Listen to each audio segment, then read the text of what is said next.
حضور فرماتے ہیں کہ علم دین کا سیکھنا، علم کا سیکھنا ہر مرد ہر عورت پر فرض ہے، اتنا آنا چاہیے تاکہ فرائض آپ ادا کر سکیں۔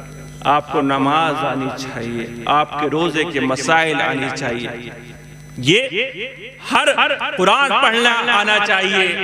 یہ نہیں کہا جائے گا کہ ہاں کہ ہم معذور تھے یا ہمیں آتا نہیں تھا، اتنا تو ہر مسلمان پر فرض ہے۔ غیر قوموں میں شاید یہ بات نہیں آئی ہوگی کہ پڑھنا پڑھانا ضروری، یہ تو اسلام میں آیا ہے کہ پڑھنا پڑھانا ضروری ہے، فرض ہے، پڑھنا پڑھانا فرض ہے۔ حضور فرماتے ہیں جب پڑھنے اور پڑھانے کے ارادے سے کوئی شخص ایک قدم بھی آگے بڑھاتا ہے نا، قدم اس کے زمین پر نہیں پڑتے، فرشتے پر بچھا دیتے ہیں، فرشتے پروں کو بھجا دیتے ہیں۔ پروں طالب علم کا مطلب یہ نہیں جو بچہ مدرسے میں دکھے وہی طالب علم ہے۔ طالب علم کا مطلب ہے علم کو طلب کرنے والا، وہ ہر عمر کا ہو سکتا ہے، بڑھا بھی ہو سکتا ہے، جوان بھی ہو سکتا ہے، بچہ بھی ہو سکتا ہے، مرد بھی ہو سکتا ہے اور عورت بھی ہو سکتی ہے، عورت بھی ہو سکتی ہے۔ آپ کو بتائیں علم ہے کیا؟ علم یہ ہے کیا؟ علم جس کے پاس ہوتا ہے نا، علم کو نور سے تعبیر کیا گیا۔ علم نور ہے، جس کے پاس ہوگا اس شے کے، اس جگہ کو وہ صاف کر دے گا، اس جگہ کو وہ جو ہے لوگوں کے دل میں اس جگہ کی کیفیت اور حالت اس جگہ کو معلوم ہو جائے گی۔ جس چیز کا علم انسان کے پاس ہوتا ہے وہ چھپتا نہیں، اس چیز کے بارے میں انسان کو جانکاری آ جاتی ہے، اس لیے نور سے علم کو تعبیر کیا گیا ہے۔ لوگوں عالم کسے کہتے ہیں؟ عالم کے بارے میں یہ آیا ہے جس طرح چوندھویں کا چاند ہوتا ہے نا، چوندھویں کا چاند دیکھا ہے آپ نے، دیکھتے ہوں گے جب چاند اپنے شباب پر ہوتا ہے نا تو عالم کی مثال ایسے ہی ہے، عوام ستارہ ہے اور عالم چاند ہوتا ہے، عالم چاند ہوتا ہے، چاند۔ یہ علماء حضرت دباغ رحمت اللہ علیہ وہ فرماتے ہیں اگر عالم دین کے تعلق سے اگر پتہ چل جائے نا تو لوگ زمین میں چلنے نہ دیں، ان کو کندھے پر اٹھائے تھے، اتنا مرتبہ۔ اور جو زندگی بھر پڑھنے پڑھانے میں لگا رہتا ہے جب اس دنیا سے جائے گا، انبیاء کے درمیان اس کے درمیان بس ایک درجے کا فاصلہ، اس کے درمیان کیا مرتبہ ہے علماء کا، کیا مرتبہ ہے علم سیکھنے والے کا۔ لوگوں حقیقت کی بات ہے، کیونکہ ہم آتے ہیں جب مجلس میں آتے ہیں ہم سوچتے ہیں بس نعرے تکبیر اللہ اکبر ایسی تقریر ہو کہ بس ہمیں جنت میں پہنچا دے۔ ہمارے مسلمانوں کے عمل سے لوگ یہ سیکھتے ہیں کہ جہاں تعلیم کی بات کی وہاں اٹھ کے نکلنے لگتے ہیں، کہتے ہیں کہہ رہے ہوں گے ارے ہوں گے حضرت اپنے گھر پڑھائیں گے، ہم کو پڑھنے کے لیے کہہ رہے ہیں، ہم ابا کہیں تو ہم پڑھے نہیں، ان کے کہنے سے کیا پڑھیں۔ تو کچھ ایسے بھی اٹھ کے تعلیم کی تے کا بھی پتہ نہیں، لیکن نہیں یہ ضروری ہے، علم سب پر ضروری ہے۔ بتائیں قرآن کسے کہتے ہیں؟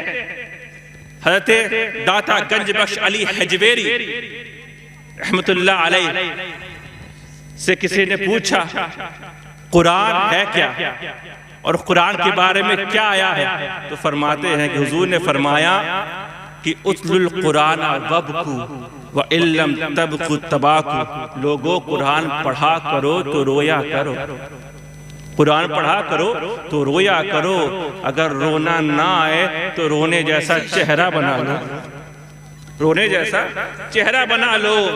تو ان کے بارگاہ میں ان کا مرید بیٹھا تھا، حضرت اگر چہرہ بھی نہ بنا سکے، چہرہ بھی نہ بنا سکے، ارے انسان ڈھونگ تو کر ہی لیتا ہے نا، ڈھونگی تو ہر جگہ مل جاتے، ایک سے ایک۔ آپ دیکھیں کہ چھوٹے چھوٹے بچوں کو ڈھونگ کرنا آتا ہے، 3 سال کے 4 سال کے جو اسکول جاتے ہیں چھوٹے بچے، اب جب نہیں جانا ہوتا تو کیا کہتے ہیں؟ اماں پیٹ میں درد ہو رہی. کہاں ہو رہی درد؟ ایک ان کو پتہ رہتا ہے پیٹ میں درد. اور پیٹ میں درد کون علاج اور کون سی دوربین ہے اماں کے پاس کہ دیکھ لیکن نہیں ہو رہی، تو بہانہ تو ان کو بھی آتا ہے. تو یہ بات کہا کہ چہرہ اگر دل رونا نہ آئے اسے، اشک جاری نہ ہو، کم سے کم چہرہ ہی بنا لے. تو اس نے کہا حضرت اگر چہرہ بھی نہ بنا سکے، اگر چہرہ بھی نہ بنا سکے تو کیا کرے؟ تو کہتے کیا ہے؟ تو پھر اپنی قسمت پہ رویا کرے، اپنی قسمت پہ رویا کرو، رویا کرے. یہ وہ قرآن ہے، لو انزلنا ھذا القرآن، اگر یہ قرآن پہاڑوں پہ نازل ہو جائے اس کو روزہ ریزہ کر دے. تمہارا دل اتنا سخت ہو گیا ہے کہ چہرہ بھی نہیں بنا پا رہا. قرآن ہے قرآن.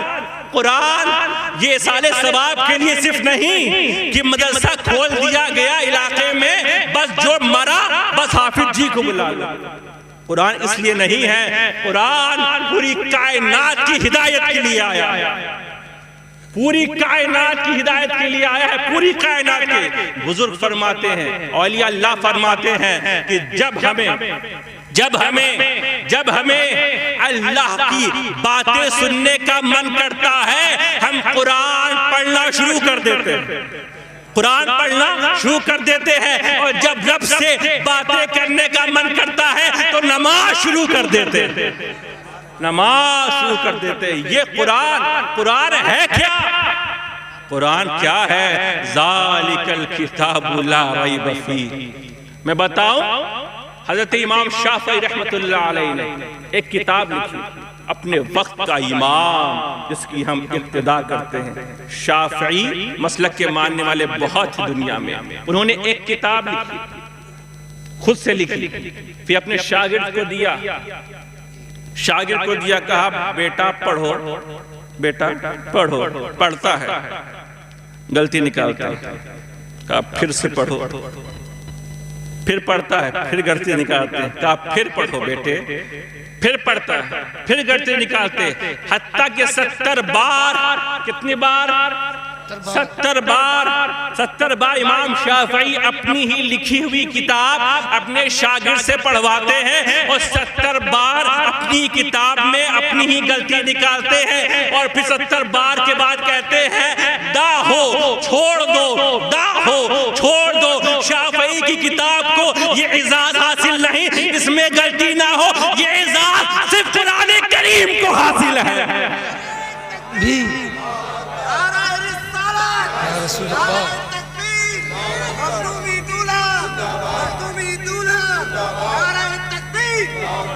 اس وقت کا اتنا بڑا امام اپنی کتاب میں 70 بار پڑھاتا ہے اور 70 بار غلطی نکالتے ہیں. اپنی کتاب میں خود ہی غلطی نکالتے ہیں، اور اس کے بعد امام شافعی خود کہہ رہے ہیں دا ہو چھوڑ دو.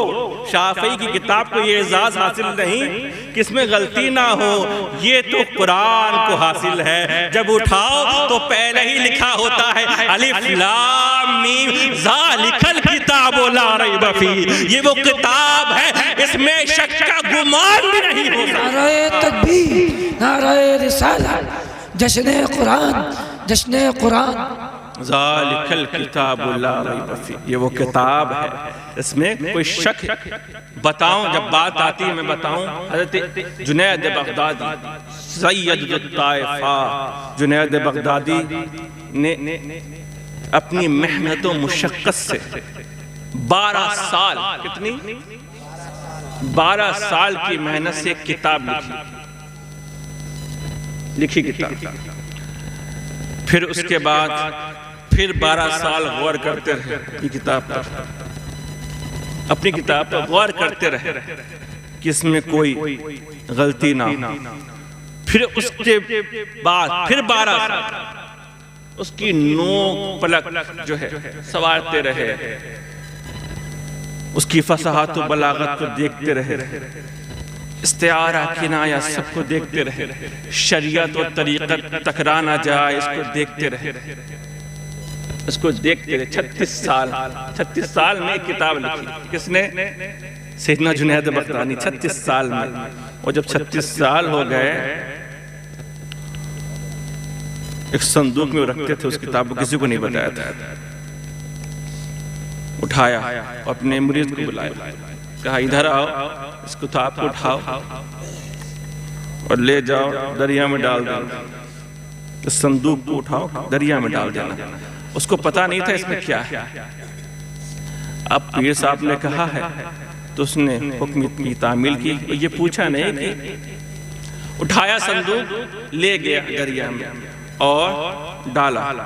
جب پھینکنے لگا وہ صندوق, جب دریا کے قریب پہنچی وہ صندوق, تو دریا نے جگہ دے دی.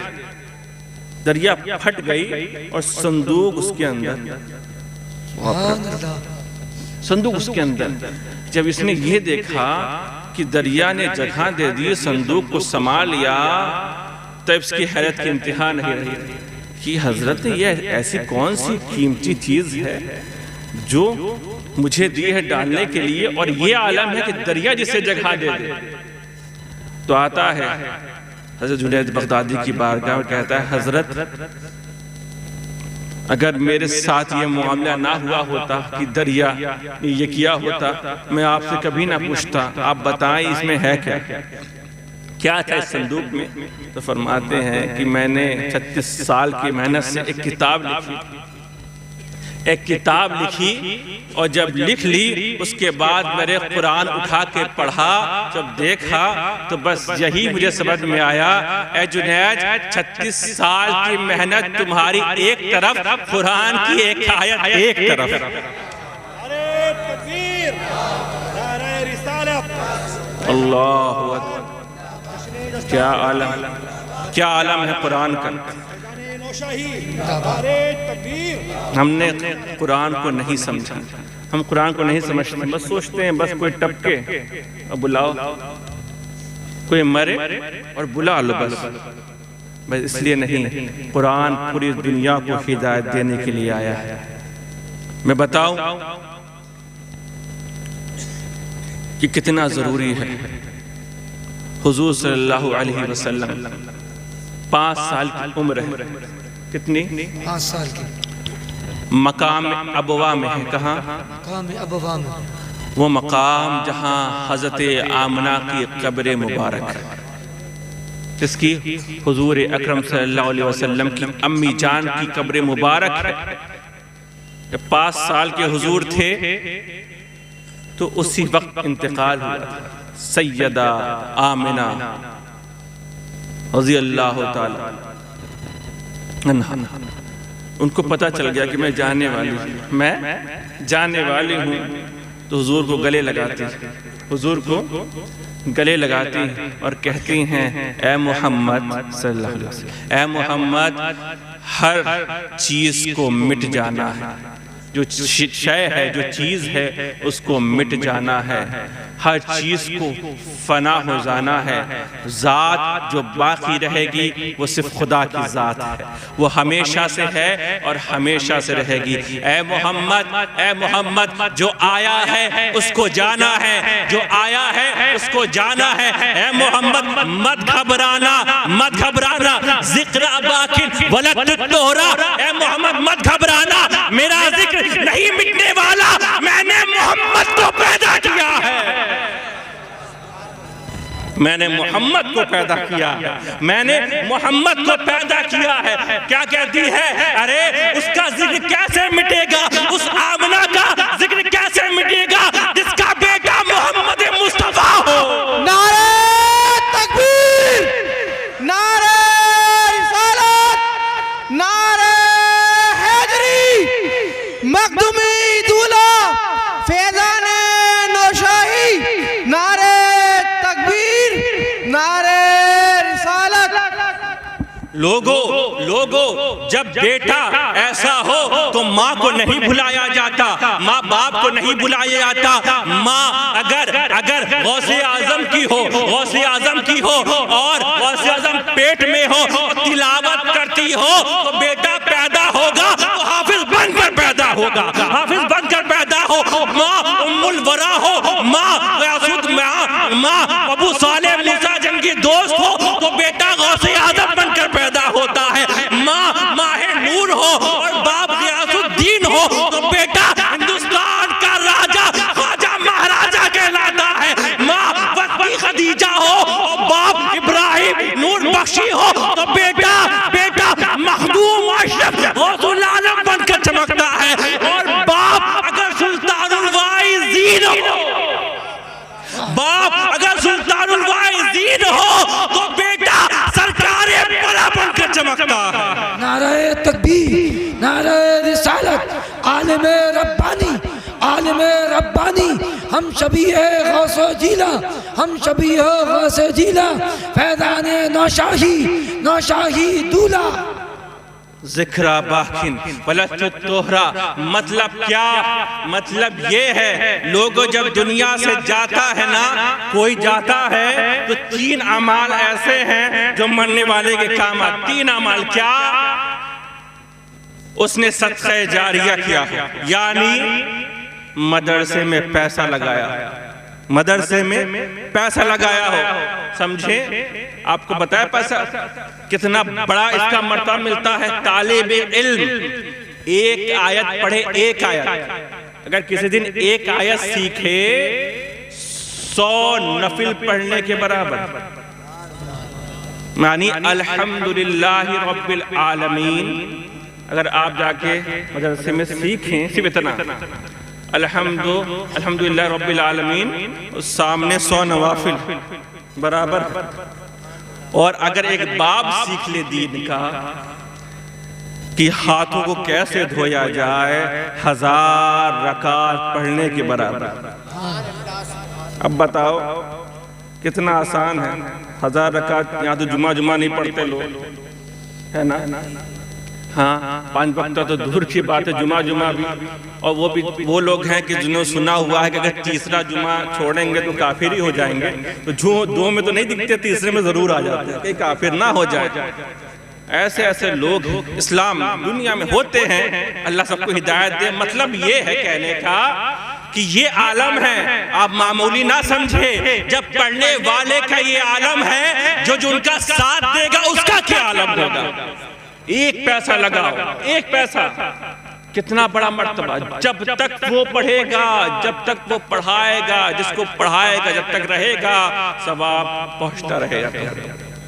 غالباً یہ واقعہ خواجہ غریب نواز سے ہی کی روایت پہ ہے، انہیں ثابت ہے، غالباً مجھے یاد نہیں، خیر لیکن ہے کیا، ایک جہاں سے قبر سے گزر رہے تھے خواجہ صاحب، تو قبر میں آواز آ رہی، قبر سے آواز آ رہی، کیا آ رہی؟ جب غور کیا تو دیکھا ایک شخص قبر میں قرآن پڑھ رہا، قرآن پڑھ رہا۔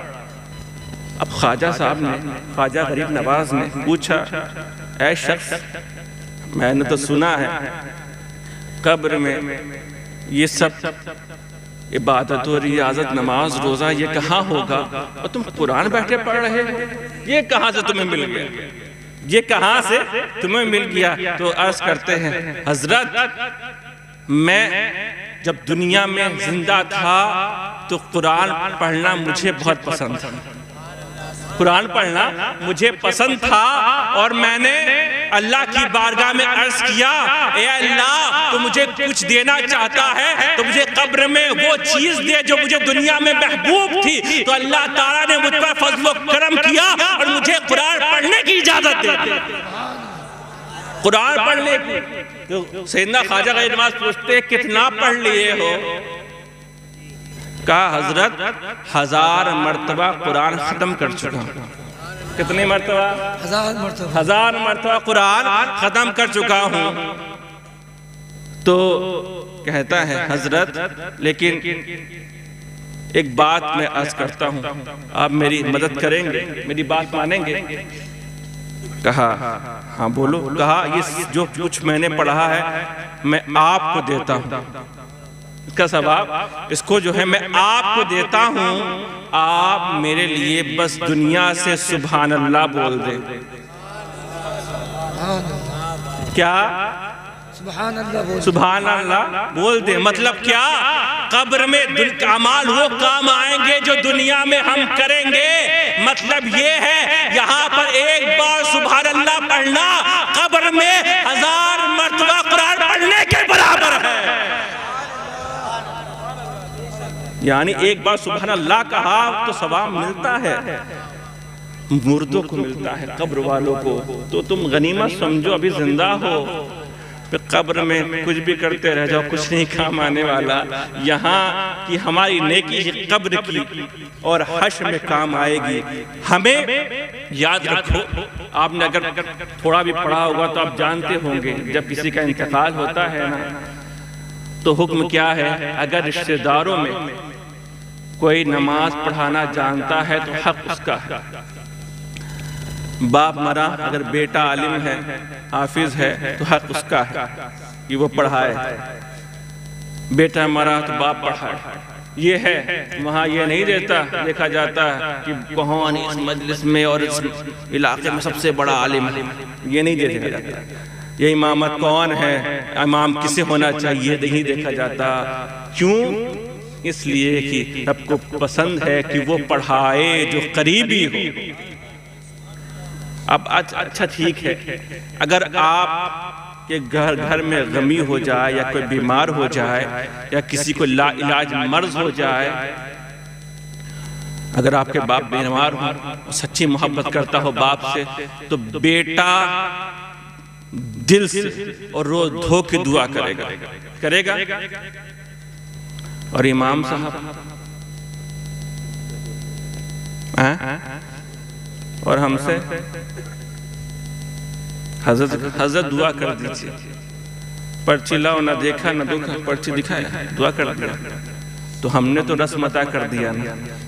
کیا پتا کہ میں نے دل سے کی ہے نہیں، اور کیا پتا امام صاحب نے دل سے کی ہے نہیں، اور کیا پتا جس کو اصالِ ثواب کے لیے تم بلا رہے ہو قرآن پڑھنے، دل سے پڑھا ہے نہیں. لوگو تم پڑھو گے تو دل سے پڑھو گے.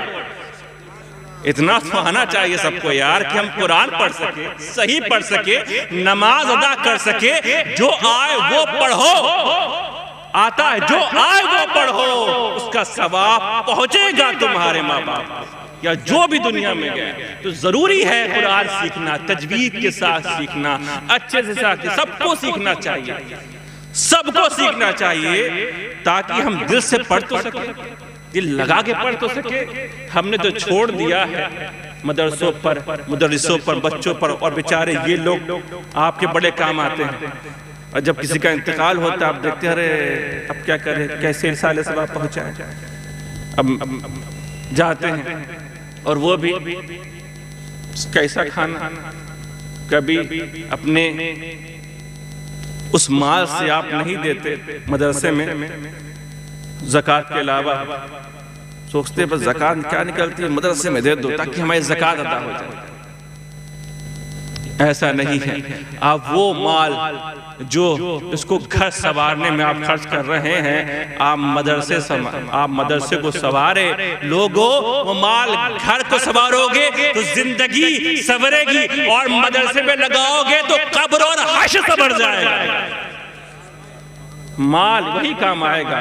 دیکھتے ہیں ہزاروں لاکھوں لوگ کتنے بلینئر ہیں، بہت مال ہے لوگوں کے پاس. مسلمانوں کے پاس پیسے کی کمی نہیں ہے. اگر ایک چاہے نا تو اکیلے ہاسپٹل قائم کر دے، مدرسے بنا دے، یونیورسٹی بنا دے. ایسے ایسے مسلمان پڑھے ہیں لیکن ان کو دین سے دور ہیں، کچھ پتہ نہیں. یہ تو کرم ہے، یہ تو کرم ہے اللہ کا کہ ہم غریبوں جو ہمارے پاس مسلمان ہیں، جو سنی جذبہ ہے، یہ چندہ کر کر کے جو ہے لوگوں کے پاس جا کر بچا کر ہم جو پیسہ دیتے ہیں مدرسے میں، اللہ تعالیٰ ایسی برکت عطا فرماتا ہے کہ ایک بچہ نکلتا ہے پورے علاقے کو سنوار دیتا ہے. یہ برکت ان پیسوں میں ہوتی ہے کہ ہمیں بھلے ہمارے پاس اتنے پیسے نہیں ہوتے لیکن اللہ تعالیٰ ان میں ایسی خیر و برکت عطا فرماتا ہے، ایسا جذبہ عطا فرماتا ہے، ایسی برکت عطا فرماتا ہے کہ ہمیں اس کا سہارا ملتا ہے. اور پوری دنیا اور پورا علاقہ جہاں وہ بچہ جاتا ہے اس علاقے کا نام روشن کرتا ہے. تو آپ خاص طور پر اس کو دھیان دے. یہ کہنے کا مقصد کوئی دے یا نہ دے رب ہی پالتا ہے. اور یہ دے کہ یہ نہ سوچو کہ میں نے دیا. آپ جانتے ہیں کہ انسان دکھاوے کا پتلا ہے. اور دکھاوا تو سب کو پسند ہے، کس کو نہیں پسند. اگر برائی کسی نے کی ہوگی برا تو وہ نہیں کہے گا کہ میں نے یہ کیا تھا. اگر کوئی کسی نے چوری کی ہوگی پہلے کبھی تو یہ نہیں کہے گا کہ میں چور تھا. یا شراب پیتا ہوگا تو یہ نہیں کہے گا کہ میں شرابی تھا. لیکن اگر کسی نے مدرسے میں ایک چٹائی بھی بچھوا دی، مسجد میں بچھوا دی، تو کہے گا ارے اس ساری چٹائی تو میں نہیں بچھائی ہے. اگر ایک ہی بچھائے تو پوری اسی نے بچھائی. تو یہ ذہن ہوتا ہے، یہ ذہنیت ہے. یاد رکھو تم کیا دو گے یہ سمجھا کرو. ای سعادت بزور بازو نیس تانا بخشت خدا بخشندہ. رب تم سے لے رہا ہے، تم پر کرم فرما رہا ہے. وہ رب جس نے بن مانگے تمہیں پوری کائنات عطا کی ہے. ایسا کیا تم نے کیا تھا کہ اللہ تعالیٰ نے تمہارے لیے شامیانہ بنا دیا، آسمان کا ستارے لگا دیے، چاند بنا دیے، سورج بنا دیے، دھرتی بچھا دی، پانی لگا دیے، چشمے جاری کر دیے، دریا ہے، سمندر ہے، پہاڑ ہے، آکاش ہے، پھل ہے، فروٹ ہے، سبزیاں ہے، اناج ہے، گوشت کے لیے انتظام ہے، ماں باپ ہے، اچھے اچھے کپڑے ہیں. یہ سارے آپ نے ایسا کیا کیا تھا کہ اللہ تعالیٰ نے آپ کو یہ دے دیا؟ کبھی سوچا ہے؟ نہیں سوچا، نہیں سوچتے ہیں لیکن اتراتے ہیں. یارے ہم تو ایسے لائق نہیں. ہم نے ایسا کیا کیا تھا کتنا خوبصورت بنا دیا جائے اور یہ سب کچھ عطا کر دیا جائے. لوگوں ہمارا وہ ہے جو بن مانگے رب نے اتنا دیا ہے ہمیں. اگر ہم مانگیں گے تو کتنا عطا کرے گا. لگا کر بھول جاؤ کہ ہم نے کچھ کیا ہے، وہی ثواب آپ کو ملے گا، وہی ثواب آپ کو پہنچنے والا ہے دنیا و آخرت میں. اللہ تعالیٰ میں بتاؤں قرآن کیا ہے؟ جب اہل عرب فصحائے عرب کو اپنی عربی پر ناز تھا. کس پر ناز تھا؟ اپنی عربی پر ناز تھا. یہ ہم سے اچھی عربی تو کوئی نہیں بول پاتا.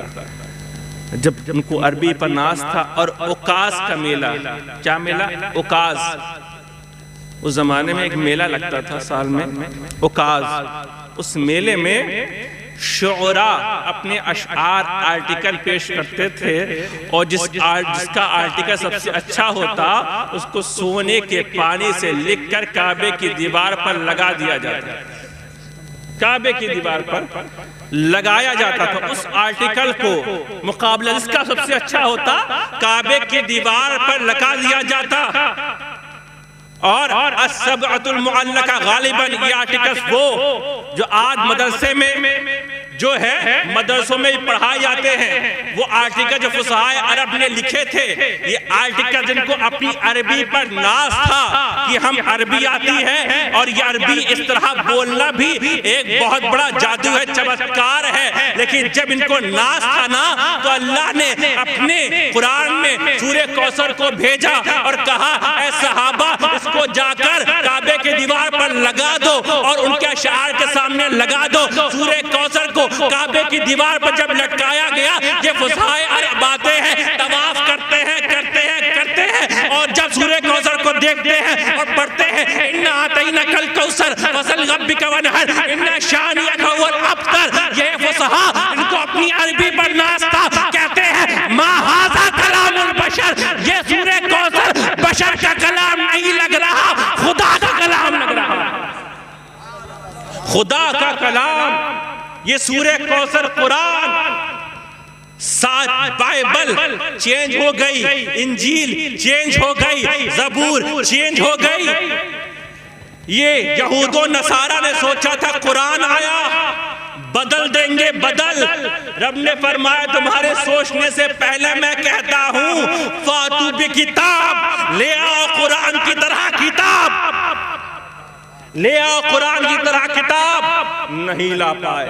پھر کہا نہیں لا پاتے قرآن کی طرح کتاب تو سنو, چھوٹ دے رہا ہوں, پھر چیلنج کر رہا ہوں, فاتو بعشر سور من مثلی, لے آؤ 10 سورتیں. اگر قرآن نہیں لا سکتے تو 10 سورت لے آؤ. کتنی سورت؟ 10 سورت لے آؤ. پھر بھی نہیں لا سکے. پھر قرآن نے چھوڑ دیا. رب نے فرمایا اچھا ٹھیک ہے, فاتو بسورت من مثلی, قرآن کی سب سے چھوٹی سورت لے آؤ. قرآن کی سب سے چھوٹی سورت لے آؤ.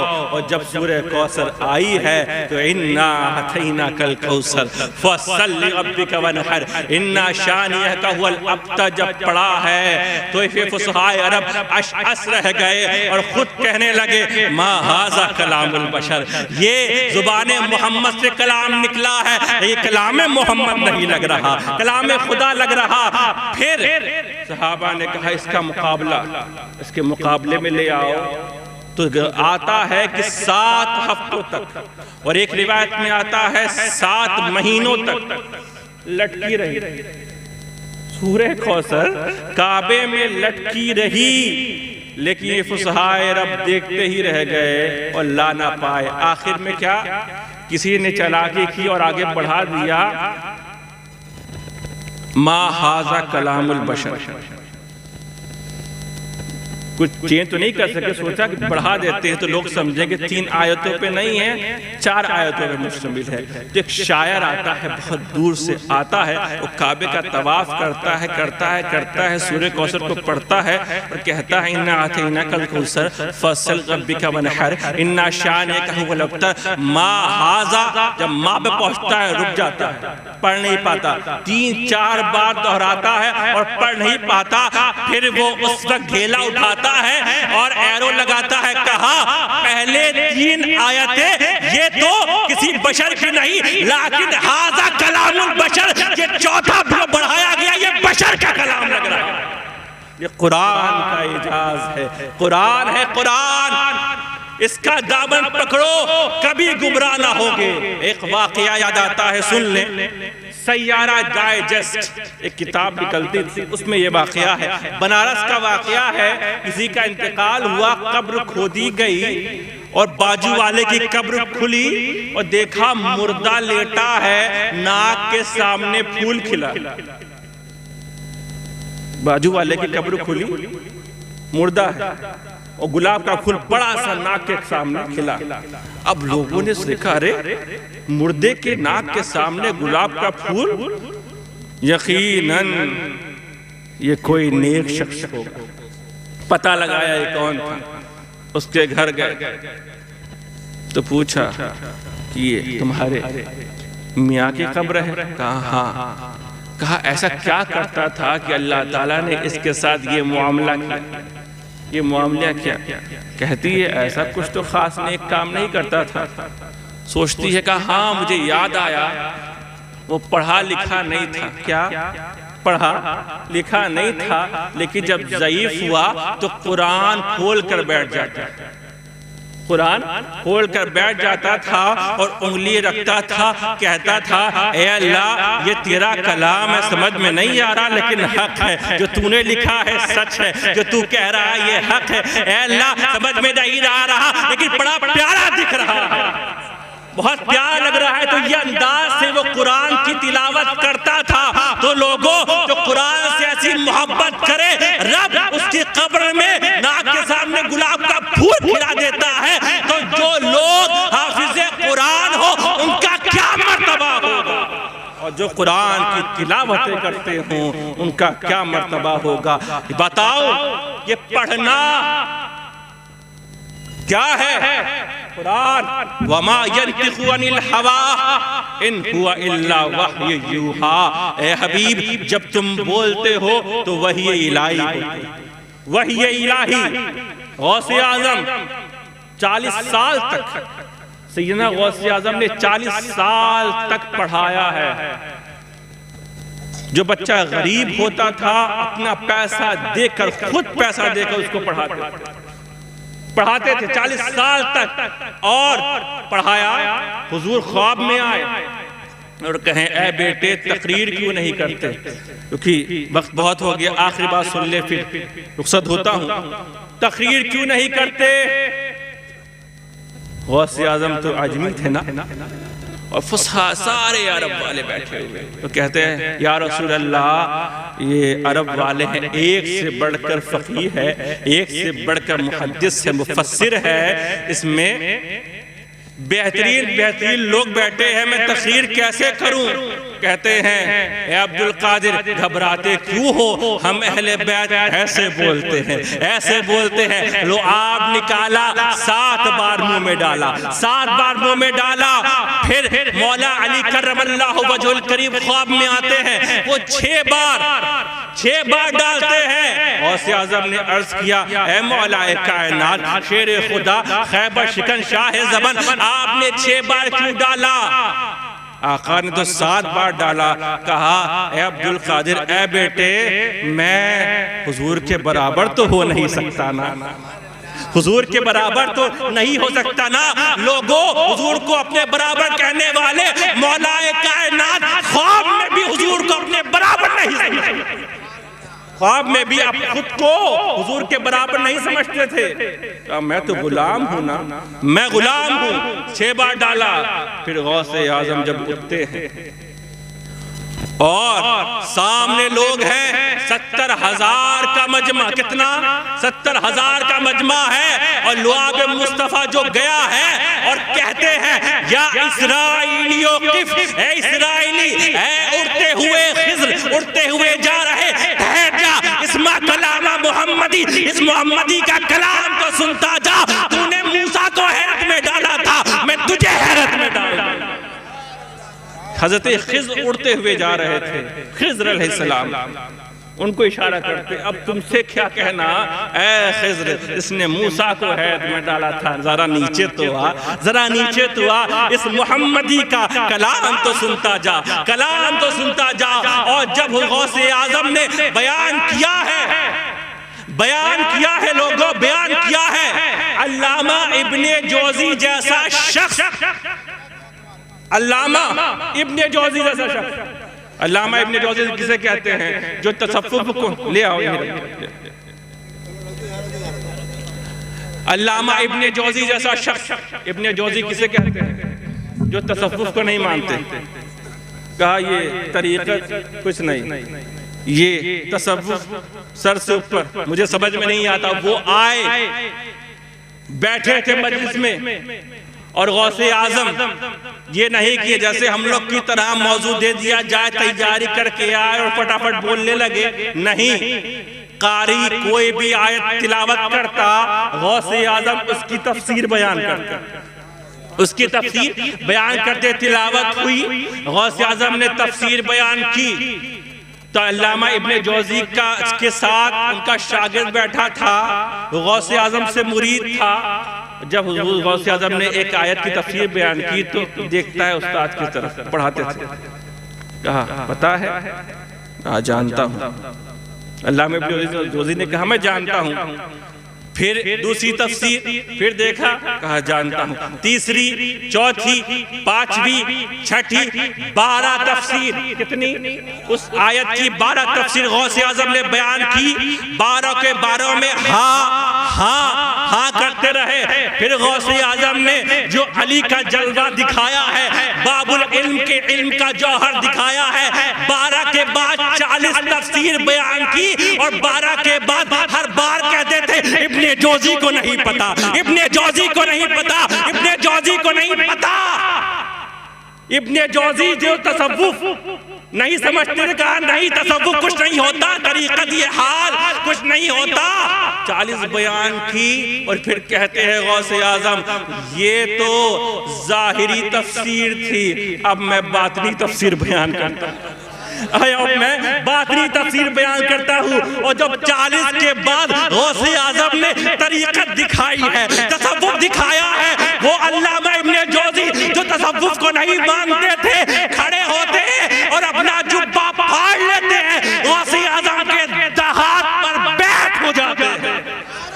تکبیر، نعرہ رسالت، فیضان مخدوم سمنا، فیضان حضور سرکار کلا۔ تو یہ علم ہے لوگوں، اس دنیا کو اسلام نے علم دیا، اسلام نے علم دیا، صرف دین کا نہیں، ہر چیز کا علم اسلام سے پھیلا، ہر چیز کا اسلام۔ فادر آف سائنس آپ جانتے ہو جابر بن حیان، جابر بن حیان فادر آف سائنس کہا جاتا ہے، وہ بتا دیتا تھا کب بارش ہوگی، کب دھوپ نکلے گی، کب ہوائیں چلیں گی۔ کسی نے پوچھا اے جابر بن حیان تم سائنٹسٹ ہو، تمہیں کہاں سے ملا؟ کہا کہیں اور سے نہیں، امام جعفر الصادق نے دیا ہے، امام جعفر الصادق نے عطا کیا ہے۔ جب پوچھا گیا اے امام کیا سکھا دیا ہے؟ یہ ہواؤں کی باتیں، گلیکسی، مارس، جوپیٹر، سیٹرن، مون، ارتھ کی بات کرتا ہے، کیا سکھایا ہے؟ کہا ہمارے پاس جو علم ہے ایک نقطہ سکھایا ہے، اسے سائنس کہا جاتا ہے۔ تو یہ علم ہے، آپ پڑھیں تو قرآن، انشاءاللہ تعالی آپ کو دنیا قبر و حشر میں اس کا فیضان ملے گا۔ اللہ تعالی ہم سب کو قرآن سیکھنے سکھانے کی توفیق عطا فرمائے۔